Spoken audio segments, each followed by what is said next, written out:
کی یہی پہچان ہے۔ پر نعت کہنے کے لیے دل پاک ہونا چاہیے، نعت کہنے کے لیے دل پاک ہونا چاہیے، غرق الفت دیدہ نمناک ہونا چاہیے۔ بعد از حمد و صلات جمیع عہدیداران و اراکین حکم احسان، جملہ مقتدر علماء و مشائخ، جملہ حاضرین و سامعین، پروفیسر عطاء الرحمان نصیسی صاحب کا، مطیع الرحمان نصیسی صاحب کا خصوصی طور پر مشکور و ممنون ہوں، جن کی وساطت سے آج یہاں حاضری نصیب ہو رہی ہے۔ کیونکہ مجھے جو ٹاپک دے دیا گیا ہے، میں فوری طور پر اپنے دورانیے کو دیکھتے ہوئے پلٹا کھانا چاہ رہا ہوں۔ یاد رکھنا، لب و رخسار مصطفیٰ کی بات کرنا ہی نعت نہیں ہے، بلکہ دشمنان مصطفیٰ کے سینے پر مونگ ڈلنا بھی نعت مصطفیٰ ہے۔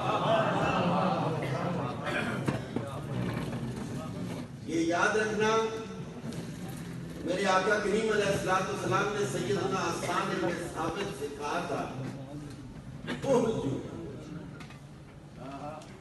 دشمنوں کی ہیج اٹھا، اور پھر جب انہوں نے دشمنوں کی ہیج اٹھی تو میرے کملی والے آقا کریم علیہ السلام نے اپنے رب سے دعا کی تھی کہ سونے مولا اس کی مدد جبریل امین کے ذریعے سے فرما۔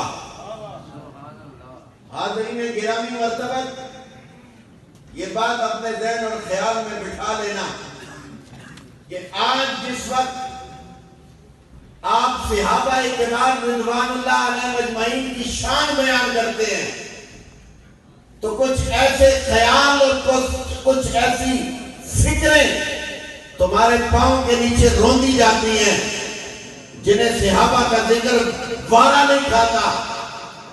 میں سمجھتا ہوں جب آپ ذکر صحابہ و آل بیت کرتے ہیں تو میرے کملی والے کا سینہ ٹھر جاتا ہے۔ اس کی وجہ کیا ہے؟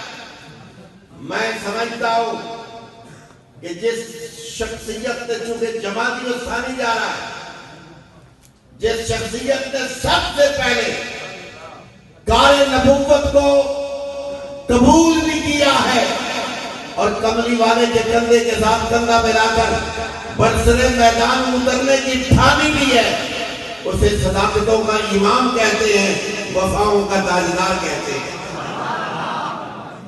وہ صدیق اکبر ہے۔ اور یاد رکھنا، میرے آقا کریم علیہ السلام جب حرا سے اترے تو گھر میں آئے تو خدیجہ الکبریٰ نے حوصلہ بتایا، اور میدان میں نکلے تو صدیق اکبر سامنے آئے۔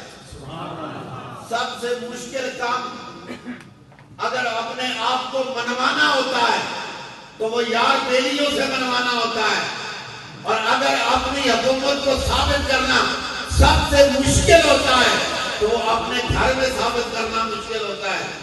میں قربان جاؤں کملی والے کی دعوت اور آپ کی دعوت کی ہمہ گیریت پر میرے آقا جوں ہی غار حرا سے پلٹ کر پہلی بہی کے بعد آئے تو جاتے ہوئے آپ محمد ابن عبد